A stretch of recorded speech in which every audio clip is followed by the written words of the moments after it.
his main. He plays mainline d4 openings in classical chess, and he plays e4, e5 exclusively in over-the-board classical chess. Online in 3-0, he likes to play Sicilians with black and London system setups, Tory attack setups with white. This bishop c5 line is what he played in Charlotte.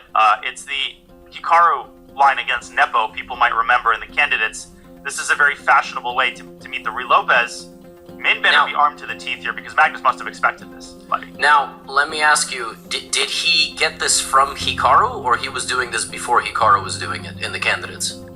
He was doing it before, I think, but this exact f6 line, maybe it was sort of reaffirmed. His choice to play was reaffirmed after Hikaru's game. Now, of course, we remember that Hikaru kind of messed up the move order in that Jan Nepomniachtchi game, even though he drew in the end.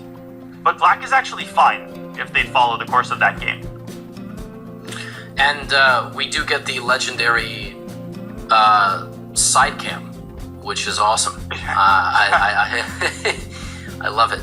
And we have a trade in the center, e5. All these moves are being absolutely rattled off. Minlay has not lost any time. He's actually got more time than he started with. What move are we even on?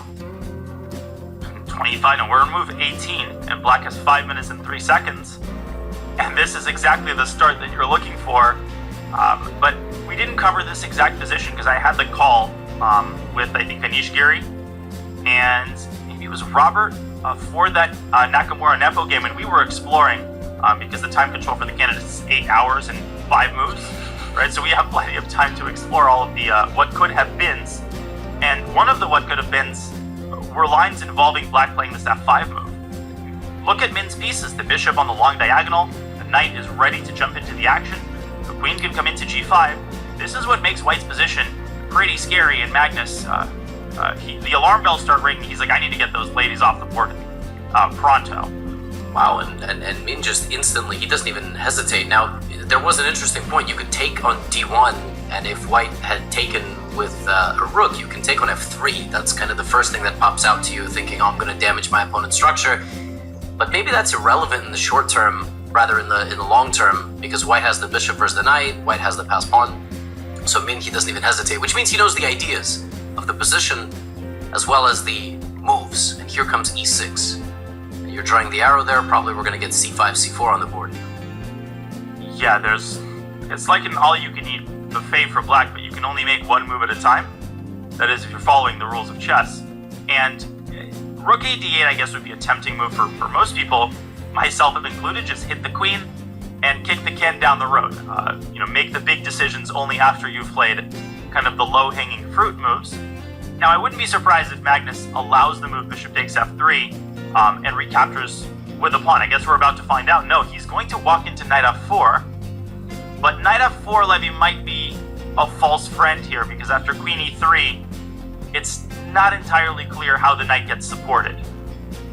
I know, at that point, are you playing g7 to g5? Is that what you're going for? Where's the knight going? Maybe to d3. It's another possibility. And just get to a random airport, a random city, and then decide what you're doing. Make all the logistical arrangements later. Min is the kind of guy who will go c5 or bishop b4. He likes these measured, relatively risk-free approaches. Now, black's position is not exactly safe. Look at this pawn on e6. That pawn is going to be on e7 faster than you can say e7 if black's queen ever moves out of that square. Another possibility for Magnus is to play the move a4, right? And you gotta start wondering if those queens.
advantage, blah, blah, blah, extra winning position, uptime, more pieces on the board, more rooks. Yeah, you're absolutely right. The conditions for Min out of the gates were perfect. And in a bullet game, he would play rook d3. No question about it. It's the most natural move.